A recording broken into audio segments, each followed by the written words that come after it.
नमस्कार विद्यार्थी मित्रांनो, मी प्राध्यापक डॉक्टर PB आरुडे.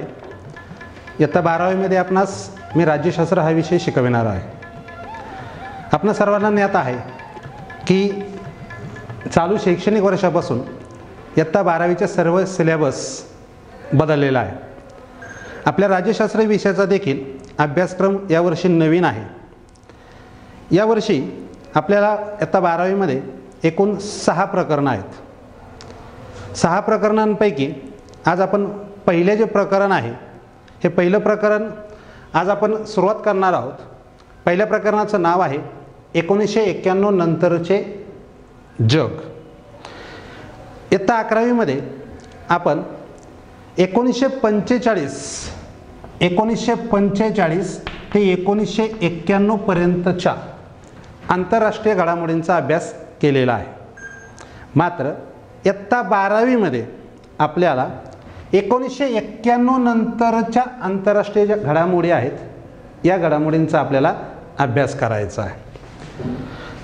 म्हणून आपल्याला ज्ञात आहे, आता आपण 11वीमध्ये पण शिकलेलो आहोत की आत्तापर्यंत जगामध्ये महायुद्ध झालेले आहेत 2 पैकी. पहिले महायुद्ध कधी झालं तर पहिलं महायुद्ध 1914 ते 1918 या काळामध्ये पहिलं महायुद्ध झालं. त्यानंतर दुसरं महायुद्ध जे आहे हे दुसरं महायुद्ध 1939 ते 1945 या कालावधीमध्ये घडून आलं. मग हे दुसरं महायुद्ध जे आहे आपल्याला आता 12वीमध्ये याचा जास्तीत जास्त अभ्यास करावा लागणार आहे आणि जास्तीत जास्त संदर्भ या दुसऱ्या महायुद्धाचा आपल्याला घ्यावा लागणार आहे. म्हणून इथंच आपण विचारात घेऊया की हे दुसरे महायुद्ध कोणाकोणामध्ये घडून आले. तर हे दुसरं महायुद्ध जे आहे हे मित्र राष्ट्रे आणि अक्ष राष्ट्रे यांच्यामध्ये घडून आलेलं दिसून येतं. मग मित्र राष्ट्रांमध्ये कोणत्या देशांचा समावेश होता तर मित्र राष्ट्रांमध्ये अमेरिका, सोव्हिएत युनियन ज्याला आपण म्हणतो सोव्हिएत रशिया, त्याचबरोबर इंग्लंड, फ्रान्स इत्यादी देशांचा समावेश होता. तर अक्ष राष्ट्रांमध्ये कोणत्या देशांचा समावेश होता तर अक्ष राष्ट्रांमध्ये जपान, जर्मनी, इटली या देशांचा समावेश होता. या दुसऱ्या महायुद्धाचा जो शेवट आहे हा शेवट कोणी कधी केला तर दुसऱ्या महायुद्धाचा शेवट अमेरिकेने जपानच्या 2 शहरांवर अनुक्रमे हिरोशिमा आणि नागासाकी या 2 शहरांवर अणुबॉम्ब टाकून अमेरिकेने दुसऱ्या महायुद्धाचा शेवट घडून आणला. त्यामुळे जगामध्ये अमेरिका ही एक महासत्ता म्हणून उदयास आलेली आपणास दिसून येते. मग अमेरिका एक महासत्ता म्हणून उदयास आली. अमेरिकेच्या गटामध्ये दुसऱ्या महायुद्धामध्ये जी सोव्हिएत युनियन आपण पाहिली होती म्हणजे सोव्हिएत रशिया समाविष्ट होता अल्पावधीतच. दुसऱ्या महायुद्धानंतर ही जी सोव्हिएत रशिया जी आहे म्हणजे ज्याला आपण सोव्हिएत युनियन म्हणलेलं आहे, ही सोव्हिएत रशिया अमेरिकेच्या गटामधून बाहेर पडली. बाहेर पडून सोव्हिएत युनियनने अल्पावधीत आपली लष्करी, तांत्रिक, आर्थिक इत्यादी क्षेत्रामध्ये आपली ताकद सिद्ध केली, आपली ताकद वाढवली. त्यामुळे जगात अमेरिकेच्या जागतिक वर्चस्वाला आव्हान देईल अशी एक जगात दुसरी महासत्ता उदयास आली. ती महासत्ता म्हणजेच सोव्हिएत रशिया ही होय. मग अमेरिका आणि सोव्हिएत रशिया 2 महासत्ता उदयास आल्या. या 2 महासत्ता आता दोन्ही महासत्ता यात ताकदवारच आहेत. या दोन्ही महासत्तांनी लष्करी, तांत्रिक, आर्थिक इत्यादी क्षेत्रामध्ये स्वतःची ताकद सिद्ध केली. आपल्याला जसं आपण ग्रामीण भागातल्या विद्यार्थ्यांना बऱ्यापैकी माहीत आहे की ग्रामीण भागामध्ये कुस्त्यांचा आखाडा असतो. या आखाड्यामध्ये कुस्त्या लावताना कोणामध्ये कुस्ती लावली जाते तर ज्या 2 पैलवानांचं वय, वजनी गट सारखा आहे अशा 2 पैलवानांमध्ये कुस्ती लावली जाते. मग इथं अमेरिका आणि सोव्हिएत युनियन म्हणजे सोव्हिएत रशिया या दोन ताकदवान महासत्ता आहेत. या दोन महासत्तांमध्ये सतत काही ना काही कारणास्तव ताण तणाव निर्माण होत होता. ताणतणाव निर्माण होत होता. मग या ताणतणावालाच कोणामधला ताणतणाव तर अमेरिका आणि सोव्हिएत रशिया या दोन महासत्तांच्या दरम्यान जो ताणतणाव घडून आलेला होता याला एक संकल्पना आंतरराष्ट्रीय पातळीवर वापरली जाते. ती संकल्पना म्हणजेच शीतयुद्ध. ही संकल्पना याच्यासाठी वापरण्यात आलेली आहे. शीतयुद्ध ज्याला इंग्लिशमध्ये म्हटलं जातं कोल्ड वॉर. हे शीतयुद्ध कधीच मैदानावर झालेलं नाही, पण ही संकल्पना दोन महासत्तांमधल्या ताणतणावाच्या संदर्भात वापरण्यात आलेली आहे. मग आपल्याला विचारात घ्यायचं आहे की इथं आपण मुळात टॉपिकचं टायटलच दिलेलं आहे 1991 नंतरचे जग. पण आपल्याला सिलेबसमध्ये जो विचारात मुद्दा घ्यायचा आहे की खऱ्या अर्थानं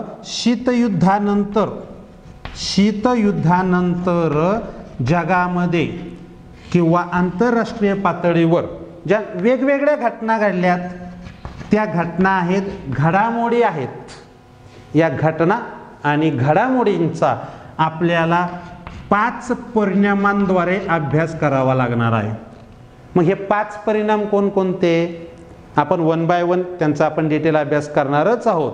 एकूण पहिला जो परिणाम आहे, पहिला परिणाम म्हणजेच काय आहे तर शीतयुद्धाचा शेवट. शीतयुद्धाचा शेवट आणि नव्या राष्ट्रांचा उदय असा पहिला पॉइंट आहे. इतर 4 मुद्दे आपण तोंडी विचारात घेऊ कारण ते आपण नंतर स्पष्टीकरण त्यांचं करणारच आहोत. दुसरा जो मुद्दा आहे, परिणाम जो आहे तो म्हणजेच एकध्रुवीयतेचा उदय. तिसरा जो मुद्दा आहे मानवी हक्क आणि मानवतावादी हस्तक्षेप. चौथा मुद्दा आहे दहशतवाद आणि त्याचबरोबर 5वा परिणाम आहे तो म्हणजेच बहुध्रुवीयता आणि प्रादेशिकतावाद. मग या सर्व 5 परिणामांचा आपल्याला डिटेल अभ्यास करत असताना आपण पहिला मुद्दा विचारात घेऊया शीतयुद्धाचा शेवट आणि नव्या राष्ट्रांचा उदय. यालाच इंग्लिशमध्ये असं म्हटलं जातं end of cold war and rise of new states. मग आपण आत्ता इथं सांगितल्याप्रमाणे शीतयुद्ध कोणात झालं तर शीतयुद्ध झालं अमेरिका आणि सोव्हिएत रशियामध्ये. पण शीतयुद्ध ही संकल्पना कशाला वापरलेली होती की या दोन महासत्तांमध्ये जो ताणतणाव होता या ताणतणावाला शीतयुद्ध संकल्पना वापरलेली होती. पण आपला मुद्दा आहे शीतयुद्धाचा शेवट आणि नव्या राष्ट्रांचा उदय. मग शीतयुद्धाचा शेवट कसा झाला, कधी झाला आणि नव्या राष्ट्रांचा उदय कसा झाला तर आपल्याला इथं विचारात घ्यावं लागणार आहे की शीतयुद्धाने जगाची विभागणी 2 गटामध्ये केली.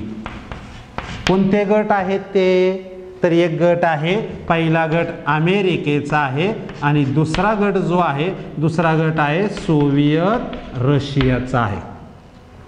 या 2 गटातील विभागणीलाच राज्यशास्त्रामध्ये किंवा आंतरराष्ट्रीय पातळीमध्ये एक संकल्पना वापरण्यात आलेली आहे ती म्हणजेच द्विध्रुवीयता ही संकल्पना वापरण्यात आलेली आहे. द्विध्रुवीयता. मग आता द्वि म्हणजेच काय आपण नेहमी बोलतो द्वि म्हणजेच 2 आणि त्याचबरोबर ध्रुवीयता याच्यामधला शब्द आहे मूळ ध्रुव.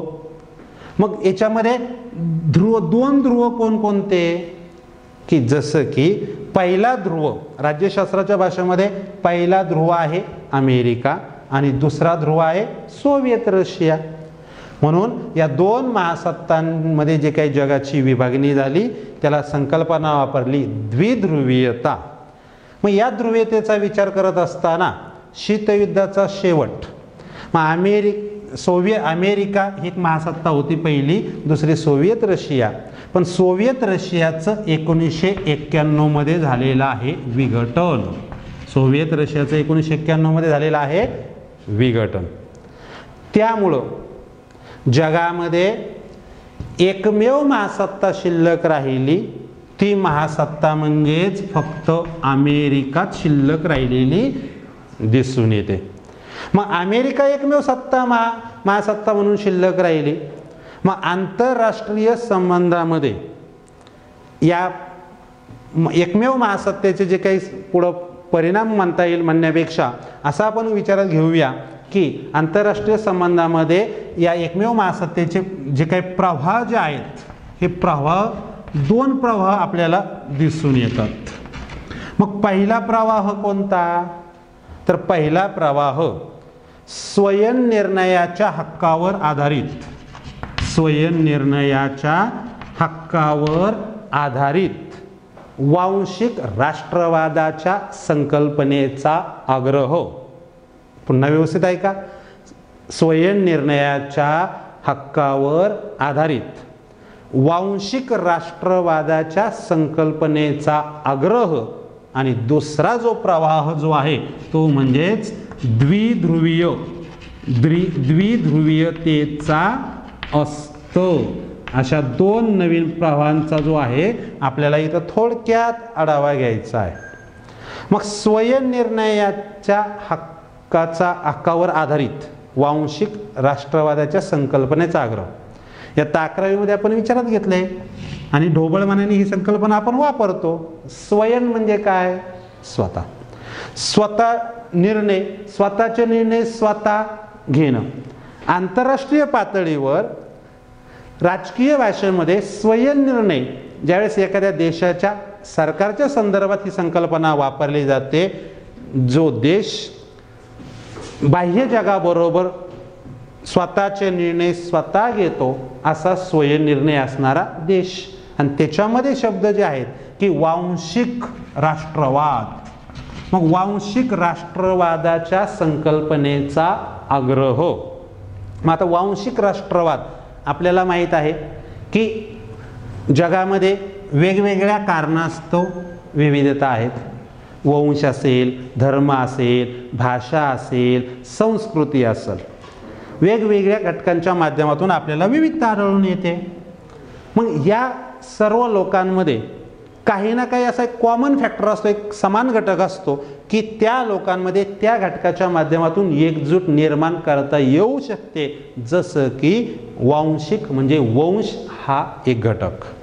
मग वंशाच्या माध्यमातून कसं त्या ठिकाणी एकता निर्माण करण्यात आली? आपल्याला सर्वांना उदाहरण ज्ञात आहे, माहिती आहे की जर्मनीमध्ये हिटलरने आपल्या बांधवांमध्ये जर्मन लोकांच्या वंशांमध्ये एकजूट निर्माण केली होती. ती एकजूट कशाच्या माध्यमातून केलेली होती? तर ती वंशाच्या आधारे होती. हिटलर जर्मन लोकांना असं म्हणायचे की आपण सर्वजण जर्मन आहोत, एकाच वंशाचे आहोत, जगावर राज्य करण्याचा आपल्याला अधिकार आहे, आपण जगात सर्वश्रेष्ठ आहोत. या वंश एका कारणास्तव हिटलरने जर्मनीमध्ये वांशिक एकजूट निर्माण केलेली होती आणि त्यातून त्यांच्यामध्ये वांशिक राष्ट्रवादाची बीज पेरून एकजूट निर्माण करण्यात त्या ठिकाणी प्रयत्न केलेला होता. वांशिक राष्ट्रवादाच्या संकल्पनेचा आग्रह म्हणजेच थोडक्यात हिटलरने जर्मनीमध्ये वांशिक राष्ट्रवाद पेरून एकजूट निर्माण केली.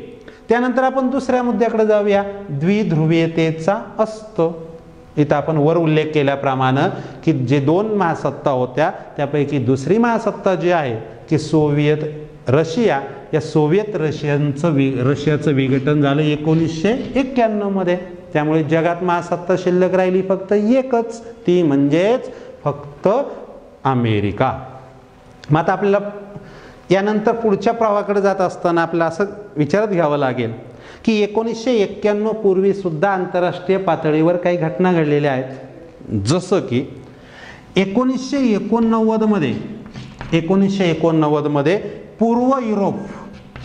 पूर्व युरोपमध्ये क्रांती घडून आलेली आहे. मग ही जी क्रांती आहे, ही क्रांती पूर्व युरोप आणि जगामध्ये बरेच बदल घडून आलेले आहेत. मग आता ही पूर्व युरोपमध्ये क्रांती का घडून आली? क्रांतीची सर्वसामान्यपणे कारणं वेगवेगळी आहेत. क्रांती असतील, चळवळी असतील, उठाव असतील. तर सर्वसामान्यपणे क्रांती का होते? एखाद्या सरकारच्या विरुद्ध असंतोष, त्यानंतर आर्थिक अस्थिरता असेल, सरकारच्या विरुद्ध सरकारच्या कामावरती लोकसंख्या नाराज असेल किंवा जनता नाराज असेल, इत्यादी कारणांमुळे त्या ठिकाणी क्रांती घडून येते. मग युरोपमध्ये, या पूर्व युरोपमध्ये क्रांती कोणी घडून आणली, कशासाठी घडून आणली? तर पूर्व युरोपमधील लोकांनी क्रांती ही का घडून आणली? तर त्याची 2 कारणं सांगता येतील. पहिलं कारण म्हणजेच अधिक स्वातंत्र्य आणि दुसरं कारण आहे आर्थिक स्थैर्य. या 2 कारणासाठी पूर्व युरोपमधील लोकांनी क्रांती घडून आणली. मग अधिक स्वातंत्र्य आणि आर्थिक स्थैर्य म्हणजे पूर्व युरोपमधील लोकांना स्वातंत्र्य होतंच, पण कसं स्वातंत्र्य होतं? त्या स्वातंत्र्यावर काही मर्यादा होत्या. त्यामुळे त्यांना पूर्ण स्वतःचे निर्णय स्वतः घेता येत नव्हते. काही निर्णय दुसऱ्यांना विचारून, दुसऱ्यांच्या दबावाखाली किंवा दुसऱ्यांनी घेतलेले निर्णय पाळावे लागत होते. त्याचबरोबर पहा की आर्थिक स्थैर्य आपण कसं म्हणतो की स्वतःकडं जे काही रक्कम आहे, ती रक्कम स्वतःला कशी खर्च करायची याचं स्वातंत्र्य असणं, किंवा स्वतःला जेवढा खर्च लागतो तेवढा खर्च त्या ठिकाणी त्या व्यक्तीला पैसे मिळून करता येणं, आर्थिक स्थिरता. या आर्थिक स्थिरतेचा इथे दुसरं एक कारण आहे. म्हणजे 2 कारणं इथं पूर्व युरोपमधील क्रांतीसाठी कारणीभूत ठरली. एक अधिक स्वातंत्र्य आणि दुसरं म्हणजेच आर्थिक स्थैर्य. मग या पूर्व युरोपमधील क्रांती, जी काही क्रांती आहे, ही क्रांती मध्यम वर्गाने घडून आणलेली आहे. मग मध्यम वर्गाने क्रांती घडून आणली. ही क्रांती घडून आणत असताना त्यांनी काय केलं की या पूर्व युरोपमध्ये जे काही राज्य आहेत, जे देश आहेत, या देशांवर सोव्हिएत युनियनच्या साम्यवादाचा प्रभाव आहे. या सोव्हिएत युनियनच्या साम्यवादाचा प्रभाव म्हणजे सोव्हिएत युनियनची जी विचारसरणी आहे, साम्यवादी विचारसरणी. साम्यवादी विचारसरणी काय विचारसरणी आहे की ज्या विचारसरणीमध्ये देशाच्या हिताला व्यक्तीच्या हितापेक्षा अधिक प्राधान्य दिलं जातं, ती विचारसरणी म्हणजे साम्यवादी विचारसरणी. मग सोव्हिएत युनियनच्या म्हणजे सोव्हिएत रशियाच्या शेजारी जे काही पूर्व युरोपमधील जी राज्य आहेत, या राज्यांवर या साम्यवादाचा प्रभाव होता. आणि या साम्यवादी प्रणित म्हणजे सोव्हिएत युनियन प्रणित साम्यवादी शासनांविरुद्ध या युरोपमधील लोकांनी क्रांती घडून आणली आणि त्या राज्यांमध्ये लोकशाही राज्य निर्माण झालेली दिसून येतात. लोकशाही राज्ये निर्माण झालेली दिसून येतात. मग ह्या क्रांतीचं लोण फक्त पूर्व युरोपपर्यंतच राहिलं का? नाही.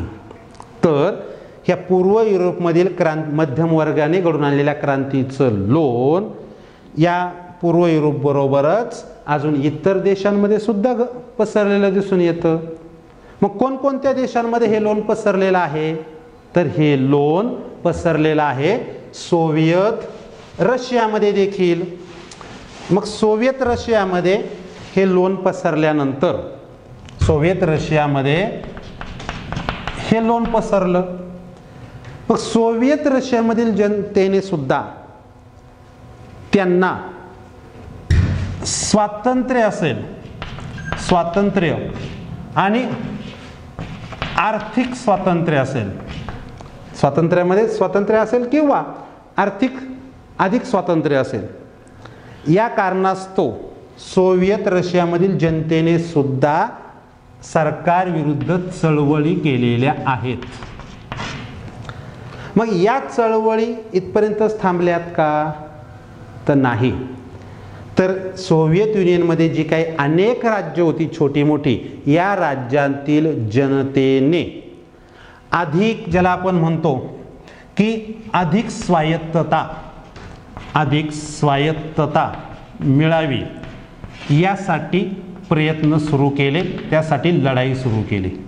मग अधिक स्वायत्तता म्हणजेच ती राज्य स्वायत्त होती, काही प्रमाणात त्यांना निर्णय घेता येत होते. जसं उदाहरणार्थ सांगता येईल, फॉर एक्झाम्पल आपण आपल्या देशातलं उदाहरण घेऊ, आपल्या राज्यातलं उदाहरण घेऊ, महाराष्ट्र राज्याचं उदाहरण घेऊया.